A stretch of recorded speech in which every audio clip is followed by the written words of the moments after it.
This is Longyearbyen here on Svalbard at 78 degrees north. It's the world's northernmost permanently inhabited town. What a fascinating place it is. This is my 5th visit here to Svalbard. It's somewhere I take every opportunity to come back to, and in this video I'm going to show you exactly why.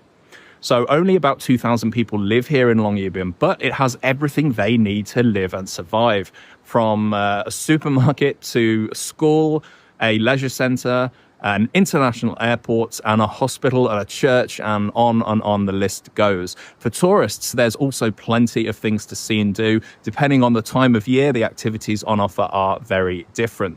Now, you're probably thinking, this looks a bit of an ugly place. And, well, yes, it's not the most attractive of a place as a town itself. It's all about the surroundings and the location. But I find this town fascinating. It's a very functional place. It has to be because so many people have lived here for so long.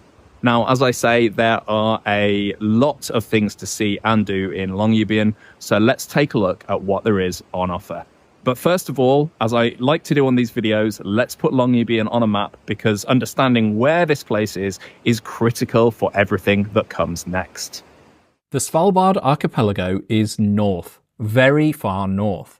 This really comes into focus when you compare its location with Norway. Here are Norway's 2 biggest cities, along with Tromsø, from where a lot of people fly to Svalbard. At 78.13 degrees north, Longyearbyen is the farthest north most people will ever set foot. Let's start by taking a look around Longyearbyen's downtown area. It's basically just a street or two, but I find it a very interesting place. It's where a lot of things you wouldn't expect to find in such a small place are, such as bars, restaurants, hotels. There's shops, supermarkets, and so on. There's even a shopping mall. And of course, at the end of the high street, there's a glacier. Or at least you can see the glacier. And you can't say that about most high streets in the world. The first thing you'll notice is the functional architecture, both old and modern, combined with the pipelines that all run above ground. This gives Longyearbyen a unique aesthetic, even for these modern student accommodation blocks. Just one street over, this parallel street is essentially the high street. The pedestrianised area cuts right through the heart of the town, and the majority of the town's facilities are located here. As such, this is the busiest part of Longyearbyen. The building on the left is Longyearbyen, a shopping mall where you'll find stores selling clothing, souvenirs, and a lovely cafe serving lunches and homemade chocolates that's very popular with locals. Also part of Longyearbyen is Stationen, one of several restaurants and watering holes in the town centre. Across the street, the co-op, known as Svalbard Butikken, is the #1 place for pretty much everything locals need on an everyday basis. It's a full supermarket with fresh fruit, fresh bread, and even donuts. But the only real difference I spotted was perhaps a bigger frozen food section than on average. Oh, and the no guns sign, of course. But it's not just groceries here. There's a large homewares section too, and a few souvenirs, including a few things you can't find in the other shops. While in the central area, keep an eye out for wild reindeer. The Svalbard reindeer are smaller and stockier than the reindeer found on the mainland, as they're well adapted to the harsh Arctic environment. Their short legs and thick fur help them conserve heat, while their ability to forage on limited vegetation allows them to survive the winters. Other things you'll find downtown are the council offices, a post office, and a cultural centre, including a surprisingly well-stocked library with lots of international books. Finally, don't miss Nordover, a cafe and art gallery that's right next to the supermarket. By the way, on the way in, you'll need to remove your outdoor shoes, something which is common throughout Longyearbyen. Inside, I found 2 exhibitions, one on a local artist who used the landscapes of Svalbard as inspiration, and the other a photographic history of the community. There was also a film showing about Longyearbyen, but I didn't get a chance to watch that on my quick visit. Oh, and one more thing. Before you leave Longyearbyen's central area, a visit to Huskies Cafe is a must. Huskies gives a home to retired Huskies while serving locals and visitors their coffee of choice, or in my case, a chilly hot chocolate. Now, between the town centre and the waterfront, you'll find Longyearbyen's 2 main museums. Both are absolutely worth a visit. If you're running short on time, I would suggest the Svalbard Museum first, as it gives a really good overview of the history and the culture of this place. Svalbard Museum is located inside the same building as the University Centre, one of the largest buildings in Longyearbyen, so it's easy to find. The museum covers the discovery of these islands and a lot about the early days of exploration, whaling and sealing. It also covers the coal mining days, what the lodgings were like in the town and elsewhere, and it goes into detail on the wildlife you'll find here, including, of course, the mighty polar bear. Nearby, the North Pole Expedition Museum takes an in-depth look at the history of polar exploration, for which Svalbard was a critical base. Now, most of what you've seen so far is from my trip now in September or my trips in the summer, but I can't finish this video without looking at the winter because it is a completely different experience here in Longyearbyen during the winter. Let's take a look. Svalbard's winter is really split into two distinct parts. The dark time, or the polar night, when the sun doesn't rise for months at a time, and the light time, from mid-February to early April, when the sun has returned and the town is bathed in snow, which really brightens things up. I visited at both times of the year, and I've loved them both for different reasons. The polar night in Longyearbyen is true polar night. What I mean by that is that in Norway, you still get a few hours of twilight at the darkest time of the year. Not so in Longyearbyen. If you visit Longyearbyen in December, it will be completely dark all day. Hi everyone, welcome back to Longyearbyen. This is just a very quick video because I've just realised it's just past midday. It's about 12:15 in the afternoon on the 2nd of December. And a lot of people wonder just what the winters are like in Svalbard. And here's your answer. It's almost completely dark. Well, it is completely dark. My recommendation? While December did fascinate me, it's the returning light of early March that clinches it as my favourite time to visit Longyearbyen. The daylight during the day simply means there's so much more to see and do. You can really make the most of your visit. The scenery is at its absolute best, and you still get the darkness at night for a possible northern light sighting. The wind has really picked up now here in Longyearbyen today. The city centre is behind me, and so it's time now to head further out, down to the south, and Nybyen, which means the new city in Norwegian, even though essentially it's now the old city because the city centre is full of newer buildings.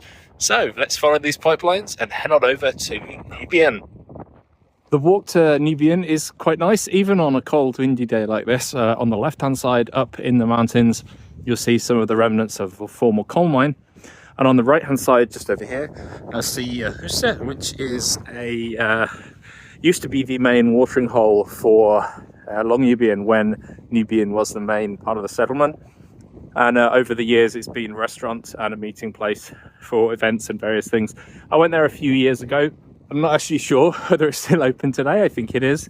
Serves as a fine dining restaurant with a really big wine cellar, if it's still the same as it was the last time I was here. Anyway, just a few minutes more to Nybyen. You can't actually enter the mine area up on the hill as it's a protected cultural heritage site and is basically dangerous. And that actually goes for a lot of the area down here. The first time I came to Longyearbyen, Nybyen here was at risk from being closed completely. There'd been a few avalanches, and if you take a look at the scenery around here, you can see how easy it would be for rock slides and avalanches in the winter to destroy this part of the town. Avalanches have hit other parts of Longyearbyen in the past. But I'm here today and it is still a functioning part of town. So I guess they decided to keep it open. And so here we are at the top of Nybyen. I'm a bit out of breath. It's quite a long walk. And of course, I've reached this sign, which means I am not allowed to go any further without a rifle. I don't have a rifle, so I will be turning around here and heading back to Longyearbyen Central. Now, no trip to Svalbard would be complete without spending at least some time away from Longyearbyen exploring the remarkable Arctic nature of this archipelago. One of the easiest ways to do that is on boat. There are boat trips available from Svalbard in the summer season out into the fjord, the East Fjord. Some stay in this area and go up to the mountains on the other side. and there's some nice fjords over the other side as well. Others take you over to see Barentsburg, the Russian settlement, which is a pure coal mining settlement now. And some others even go up to the nearby glaciers. So there's plenty to see and do on a boat from Longyearbyen. Other options, depending on when you visit, include a snowmobile tour out into the Advent Valley, or even a long-distance hike into the valley. Of course, all of these need to take place with a guide. They need to have a rifle and flagon and be trained in polar bear safety and just general safety on Longyearbyen with all the mountains and glaciers around. There's also Camp Barents, which is, well, they preach it as an Arctic wilderness camp. It's a good few miles out of Longyearbyen into the Advent Valley, and well, it's basically a reconstructed Arctic camp. And it's interesting. It is a tourist site for sure. That's its purpose.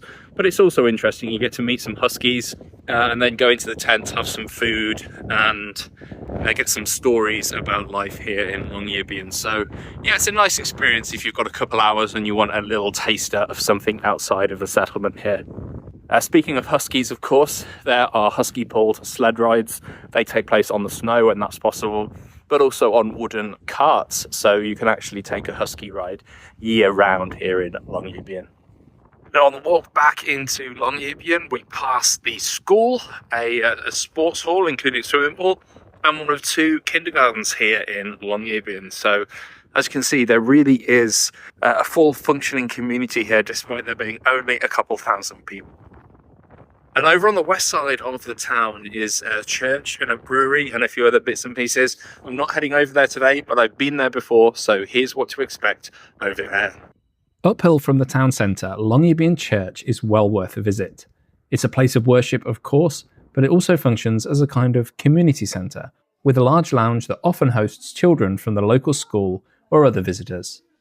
What's downhill from the church? Why, a brewery, of course. The world's northernmost commercial brewery, Svalbard Brewery. The out-of-town brewery isn't much to look at, but its beers are a must-try. It's easy to find them pretty much anywhere in Svalbard, but for the best experience, visit the tap room here at the brewery. The brewery is located in an industrial area close to the cruise ship port, but you should check the website in advance as opening hours are limited.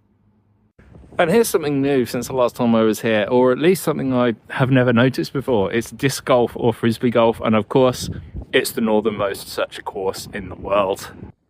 Just before I finish, I have to talk about how to get here. Flying is the most common way, with direct daily flights from Oslo operated by both SAS and Norwegian.